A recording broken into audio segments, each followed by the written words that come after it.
Then there was Jewish families remembering the Holocaust in Luton town centre.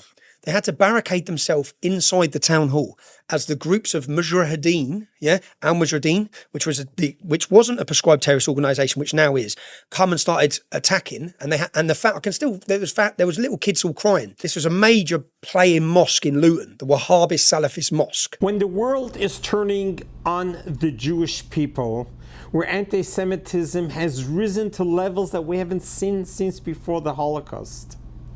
But there are very far and few individuals who have the courage and the foresight to step up to the plate and to truly defend Israel and defend the Jewish people.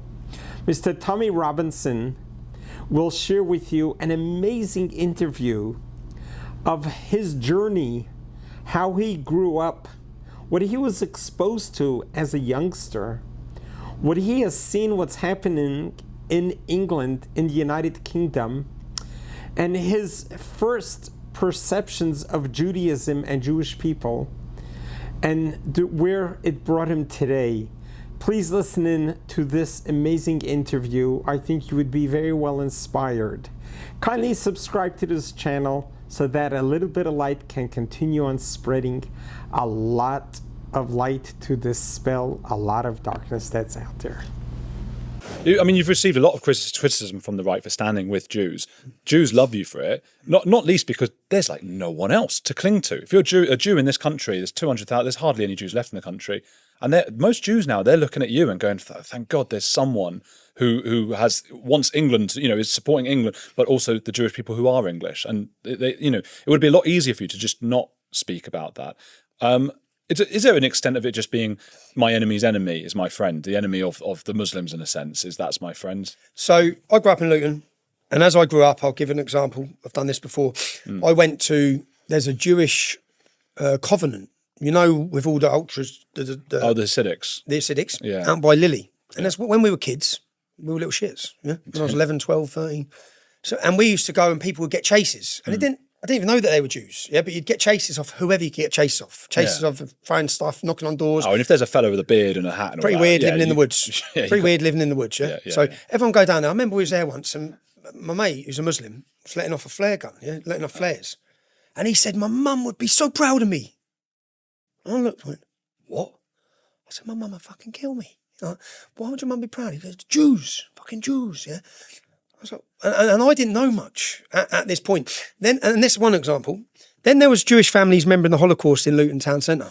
They had to barricade themselves inside the town hall as the groups of Mujahideen, Al Mujahideen, which wasn't a prescribed terrorist organisation, which now is, come and started attacking. And there was little kids all crying.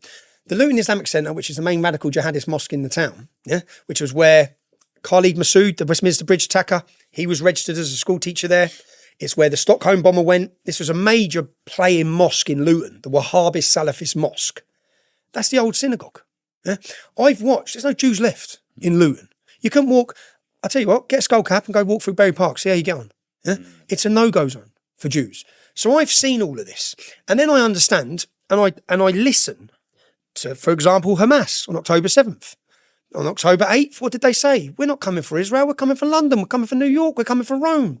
Their idea, Hamas are ISIS. How do you negotiate with Hamas? Hamas's manifesto, one of the articles in their manifesto, so take the Labour Party, because Hamas are the Labour Party, there's not much difference, but Hamas's manifesto says the final day of judgment will not come until every Jew is dead. Not every Zionist. Some bullshit about Zionism. It's got nothing to do with Zionism. It's got nothing to do with Israel. Mein Kampf is 7% anti-Jew hatred. Mein Kampf, Hitler's book. The Quran's 11. Right? Take out Israel out of the equation. Muslims hate the Jews. Muhammad hated the Jews. Qayuba. I remember watching, and there was a mass rally coming out of Luton, and they're all marching about Palestine, and they've all got balaclavas on. They're all chanting Qayuba, and I was thinking, what are they talking about? This is when I was getting my head into it all. This is going back probably 15 years before the EDL, and I'm looking. And they're marching and they're chanting about a Jewish tribe. So only when I started getting my head in and I read the biography of Ibn Ishaq, the biography of Muhammad, which is Muhammad's life by Ibn Ishaq. It's the most recognised and renowned biography of the Prophet Muhammad's life. And 600 Jews surrendered. And they surrendered themselves, And they surrendered, and he lined all the men up, and he pulled their pants down. And again, this is important, yeah, because whatever Muhammad did is how the Peshawar school attack, do you remember that in Pakistan? Yeah, I think so. Exactly what they done. Yeah, so when they attacked the school, they pulled their pants down. Whoever started puberty, they were beheaded. So Muhammad beheaded 600 Jews in one day. This is their Jesus. This is what people need to understand. Yeah, this ain't a man of peace. This ain't a holy man. This is a warrior and a barbarian. And after beheading the leader of the tribe, yeah, he took his wife, Sophia, that night. This is insane, yeah? And when I talk to Muslims about this, I say, how can you agree with this? He took Sophia, and this isn't my opinion, he took Sophia that night and he married her. So he raped her. He beheaded her husband, beheaded her whole family, and then raped her that night. Like, what are we talking about here? And this is the man that you think's perfect. And when they're marching, Koba, and they're chanting, that's what they're chanting about, him killing the Jews. It's like, this is all interacted. It all plays a part. So I don't see that it's about and when we look at Israel, I went to Israel. Yeah. I went to the camps. I went to Bethlehem. I went to a Fatah-controlled refugee camp. I paid young Muslims to take me. I risked my life. When I went there, I went with my mate from school. I said, we can't just come and listen to the Jews. Yeah, we need to listen to the Muslims. So let's go into a camp. So we paid these young Arabs and we went into a Fatah-controlled refugee camp. And I've got video of it. I'm walking around and I'm like, who's she? Because they've got all murals on all the sides of the houses. She blew up a bus in Israel. So she's a fucking terrorist. She's a martyr. Yeah, so I'm going through and talking about it all, understanding. And the Muslim lad kept telling me, he was a 4th generation refugee. I really got on with him.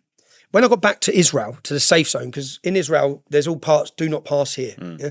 When we went there, I thought, that's where we need to go. Yeah. We need to see what's going on. But I risked my life to go there. And then I have some liberal mug in England talking to me about Palestine. I think, have you ever even been there? Have you ever spoke to them? Have you actually ever set foot? Because I went into the camp, spent a day with them all, playing running around with all the little kids. I felt my heart bled for them. Yeah? It works. And what the refugee said is, never fund free Palestine in your country. He goes, the money doesn't come to us. He goes, I'm a 4th generation refugee. My children will be 5th, theirs will be 6th, theirs will be 7th. We've had twice as much money than Germany after the World War to rebuild this place, and it hasn't been rebuilt. We haven't even got a park because they bring politicians here. And it works, because I said to my mate, I want to give them money. When we left, I thought, I want to help them kids. Yeah, I want to help the kids. And what I then found, as I'm walking around the camp, is that the Palestinian Authority, because I kept saying to him, asking questions, who's oppressing you? What do I think he's going to say? Israel. Palestinian Authority. I'm like, who's the Palestinian Authority? They're the ones that govern us. He goes, and what happens here? So, and it changed my mind on a lot of things, is if someone leaves this camp and murders an Israeli, and I said a Jew, he goes, no, an Israeli. He kept correcting me. Doesn't matter if they call a Muslim Israeli or a Jewish Israeli. If they leave the camp and kill an Israeli, their family get money for the rest of their life from the Palestinian Authority. So then I looked at the Palestinian Authority. Who funds the Palestinian Authority? We do. British taxpayers' money. So we're paying our money to go to the Palestinian Authority to pay mercenaries to leave the refugee camps to go and kill Israelis. And then they get rewarded. So, and I said to my mate Dean, I said, but I've got 3 kids. He's got kids. You'd do anything to help your kids. How do you get out of this camp? Go kill an Israeli. Go kill an Israeli. So, and as I walked around, I didn't realise how many Muslims there are in Israel. Look, forget these zones. Dispute. Actually, 20% of 2 Israel. million. Actually, in the state of Israel, and they're all living pretty happily. And it surprised me. We went past. There was a video. I had an I Love Israel T-shirt on from a tourist shop. I had a Mossad one as well from a tourist shop. Yeah? So I had an I Love Israel, and I saw about 2,000 young Arabs, and they're doing camel racing. And I've said, stop the car. And we've stopped the car and walked over in the middle of this field. Right? There's lads with Kalashnikovs, machine guns. Yeah. And I'm walking in, and Trump had just been elected. And we're walking thinking, what's going to happen here? Yeah? No one batted an eyelid. And then as I'm leaving, there's Jews sitting having a picnic. So there's 1,000 young Muslim men. And there's Jews having a picnic. And no one's batting an eyelid. I thought, if there was 1,000 young Muslim men in an East London park, and there were visible Jews sitting having a picnic, they're getting it. So the suggestion then would be there is something about political Islamism that we're seeing in Britain and Europe, but there is other kinds of Islam that can exist in the modern world. We're starting to see bits of that in Qatar, Saudi Arabia. And yeah, but looking at Qatar, Saudi Arabia, I think the king's taking it in the right direction. But to compare to Qatar, Qatar spent £750 million, £750 million, Islamising Europe. They funded the ghettos in France. They've just done another 10 billion for some bullshit. It's all money. They're just declared 10 billion, but they fund the extremists, Salafist. That's right. Yeah. They fund the problem. They create the problem. The UAE then, Dubai. The UAE have a stance on radical jihadist mindsets, and they ban them. So Hizb Tahrir, who are prescribed in the United Arab Emirates, are in every university in Britain. Yeah. So that's a type of Islam that is existing currently in the United Arab Emirates. But I wouldn't say that's Islam. I'd say the United Arab Emirates is a business, and they know that the future of their business relies on British and Western tourism. They're becoming a tourist destination, and they know that if that's the only future they've got. And also they understand that you can't allow this. Now, the difference with Britain is if you go back to the 80s and 70s, because we wanted a Mujahideen strong force to fight the Russians in Afghanistan, we gave base to many of these groups. We allowed them to be in London. The Muslim Brotherhood, they've got offices. So the terrorist groups that are banned in all the Islamic countries have got offices in our country. You can't make it up. And then we're now reaping we're now reaping the problems from allowing 20 to 30 years of this radical jihadist mindset. We don't try and stop it. We're not stopping the funding. We're not stopping the extremist preachers coming in from Saudi, coming in from Pakistan. Literally one day they're in a cave in Afghanistan talking shit about jihad, and the next day they're in a mosque in Luton. And this is what we are dealing with. And the way it was presented is to understand the reality, because he himself had his own journey from the streets of England and not knowing what Jews are, not knowing what Hasidim are, and then later on learning and appreciating the values that Judaism brings to the world versus Islam. Judaism is a religion that's built on life. Judaism is a religion that's built on God. God in heaven, that promotes compassion, love, and unconditional love. When the Jewish people arrived at Mount Sinai, after spending over 200 years of slavery in Egypt, after experiencing the splitting of the sea, finally arriving at Mount Sinai. At Mount Sinai, God did a revelation. He revealed himself. It's the first time and the last time that 3 million people witnessed God Almighty's presence. They heard him, they saw him, and the mandate that was given to them was that I am going to empower you to be a light unto the nations. Whoever you bless shall be blessed. I am going to give you an ambassadorship, that every single one of you, there were close to 3 million people there, every single one of you is going to be an ambassador for good. Your mandate is to go out into the world to teach these words of the 10 Commandments and the Bible and the 5 books of Moses, etc. And for you to teach it to the world and to introduce to the world that there is a spiritual dimension to life. It's not about materialism, it's not all about physical, it's not only about what feels good, but life is about our purpose, a meaning. There's a spiritual meaning, there's a God, there's a soul, there's a before, there's an after, there's an in-between, and there's a life that has a reason why we are living. Have you ever asked yourself the question, why am I here? Why am I living in the now? Why am I here in the 21st century? Did I ever live before? Am I a reincarnated soul? Why did God bring me back to this world now? And there is an answer to all of those questions. And the answer is, look at yourself. Look at yourself in the mirror and be very proud of who you are, and more importantly, who you can become. Each one of us were born in God's image. Each one of us was given specific abilities and powers to unpack to be able to fulfill this mandate. And this is what Judaism has all been about.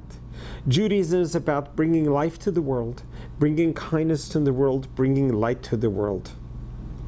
Other religions is not founded on such a foundation. We know a building that's not built on a strong foundation has very little chance of survival. Judaism has survived 3,336 years because it's built on a very strong foundation. It's a foundation of God. It's a foundation of kindness, service to God, and prayer, and studying of the Torah. Those are the pillars of Judaism. When we fulfill those three pillars, studying the Torah, prayer, service, and kindness, then we have a stable world. Then the world is no longer wobbling, but it's standing on three great pillars that will keep it stable. So we certainly hope that by listening to such interviews, you can draw your own conclusions that where the world needs to side with, and where the world needs to be able to support Israel and the Jewish people, because this is what we want to do for you. We want to pray for you. We want to love you. We want to embrace you. Let us live and live for life. And when we all live together hand in hand and we all coexist, we all support each other and respect each other, even though we may have different religions and different theological theories, we are still one. We are still created in God's image. And with that in mind, we all can embrace each other and we all can love each other. And it's all one underlying life, live. It's all about the living, how to promote life, how to sustain life, and how to preserve life. Death is not in our hands. A religion cannot be founded on death, because that's all they would know is death, destruction, carnage, sad, pain.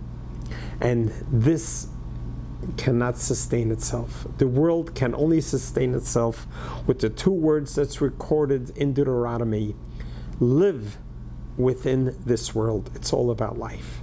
May God bless us all with long life, and may we only know peace. God bless you. God loves you.